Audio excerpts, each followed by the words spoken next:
Vous savez que vous en êtes capable et pourtant, au moment de vous lancer, ça bloque. La gorge qui se serre, la posture qui s'affaisse et cette impression d'être maladroit alors que vous faites tout pour être appliqué. Alors non, et j'insiste, ce n'est ni de la timidité, ni un manque de compétences. Ça se joue ailleurs, dans votre système nerveux et potentiellement depuis votre plus jeune âge à cause de ce qu'on appelle les réflexes archaïques. Aujourd'hui, je vous en présente trois réflexes qui peuvent saboter la confiance à n'importe quel âge. Le premier touche à votre sécurité intérieure, le deuxième à votre posture et donc à votre charisme qui va avec, et le troisième à votre sentiment de compétence. Et je ne vais pas juste vous expliquer, vous allez pouvoir vous tester et repartir avec les exercices adaptés à votre situation. Ça vous va? Alors c'est parti! On commence par le plus profond de tous, le RPP, le réflexe de peur paralysante. Accrochez-vous, il apparaît dès la 5e semaine de grossesse. Oui, avant même que maman sache qu'elle est enceinte parfois. Face à une menace, le fœtus se rétracte, se fige. C'est le programme de survie le plus archaïque de votre système nerveux. Normalement, il s'intègre dès les premiers mois de vie, laisse place à un bon sentiment de sécurité intérieure. Mais quand il reste actif, imaginez un détecteur de fumée réglé beaucoup trop sensible. La moindre situation imprévue et l'alarme se déclenche. Votre cerveau vit avec une hypervigilance en fond et en permanence. Et quand l'alarme sonne, qu'est-ce qu'on fait?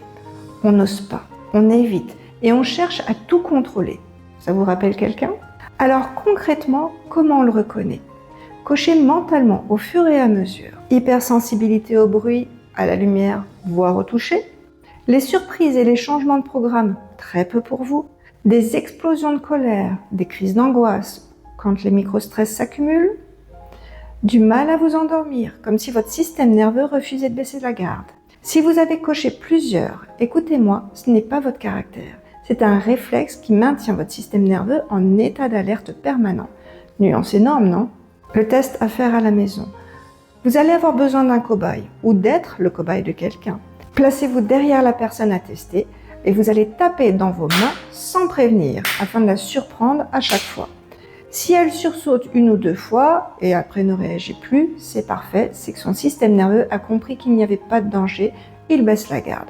Par contre, si elle continue de sursauter et qu'elle se sent vraiment stressée par ces claquements répétés, c'est le signe d'un système nerveux hyperactif et en hypervigilance, la signature du réflexe de peur paralysante qui est encore actif en arrière-plan. Et tiens, je vais en profiter pour entraîner mon propre réflexe de peur paralysante. Je vais oser vous demander de vous abonner. Si vous aimez ce format, une problématique, un test, un exercice, c'est le meilleur moyen de m'encourager à continuer. Et si vous avez des thématiques qui vous intéressent, dites-le moi en commentaire. Un petit like tant qu'on y est, ça fait toujours plaisir et ça nourrit la confiance en soi. Ça tombe bien, on est pile poil dans le sujet. Allez, on poursuit. Donc ça, c'était le réflexe de la sécurité intérieure. Maintenant, parlons de votre corps, parce que si votre posture s'effondre, non, ce n'est pas de la paresse non plus, c'est un deuxième réflexe. Le réflexe de Landau, lui, est un peu à part. Il n'apparaît pas dans le ventre de maman, mais après la naissance, vers 3-4 mois, quand le bébé commence à explorer le monde à plat ventre. Et j'adore le surnom qu'on lui donne, le réflexe de la joie. Vous visualisez un bébé sur le ventre qui soulève la tête, le dos, s'arc, les jambes décollent. On dirait un vrai petit Superman. Et ce petit Superman, il ne fait pas ça pour rien. Ce mouvement construit le tonus de tous les muscles qui tiennent sa colonne vertébrale en extension. Ceux qui vous permettent aujourd'hui de vous tenir droit, la tête haute, sans même y penser. Il s'intègre normalement avant 3 ans. Mais quand il reste actif ou mal installé, ce tonus ne se répartit jamais correctement le long de la colonne. Résultat, la posture s'effondre.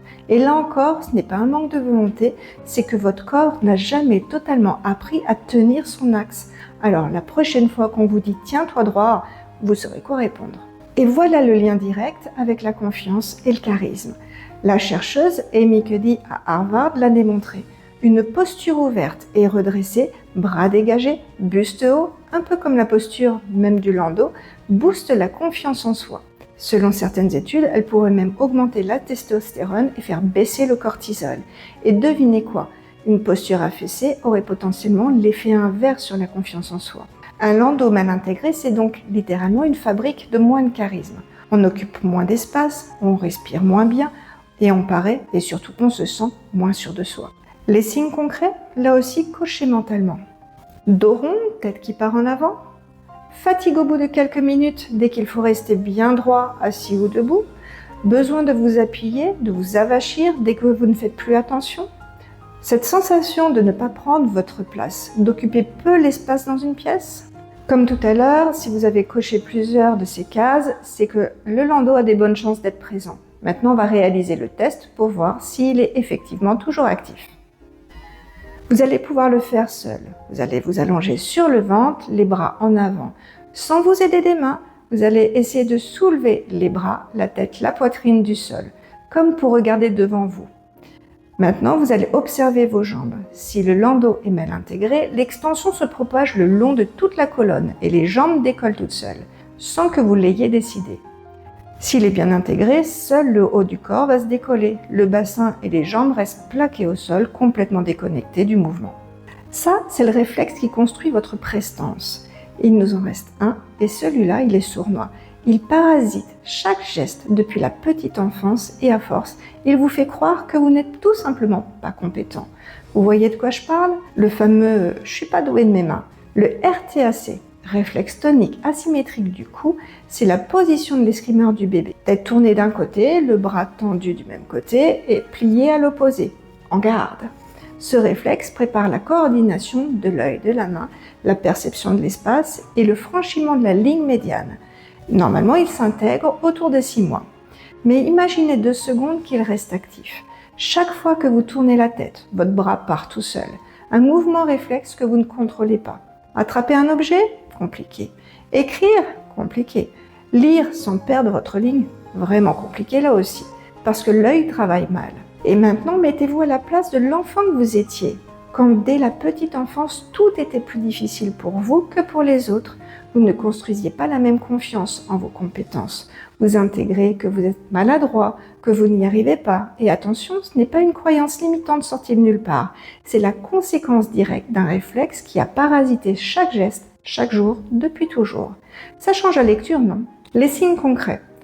Vous tournez la tête pour écrire au lieu de la garder droite et de bouger simplement les yeux. Suivre une ligne de lecture, c'est un effort constant avec les yeux qui sautent. Votre écriture est irrégulière, chaque lettre change de taille au cours de ligne. Les mouvements croisés, bras vers la jambe opposée, sont désordonnés.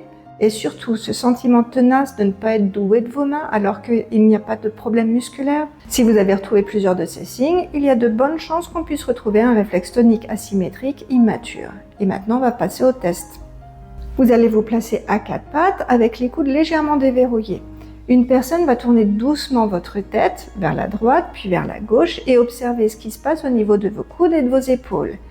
Si le bras opposé à la rotation se plie ou que l'épaule s'affaisse, c'est que le réflexe tonique asymétrique est encore actif. La rotation de la tête déclenche encore la boucle réflexe et le bras répond sans que vous le décidiez. Petit conseil bonus, refaites les tests les yeux fermés.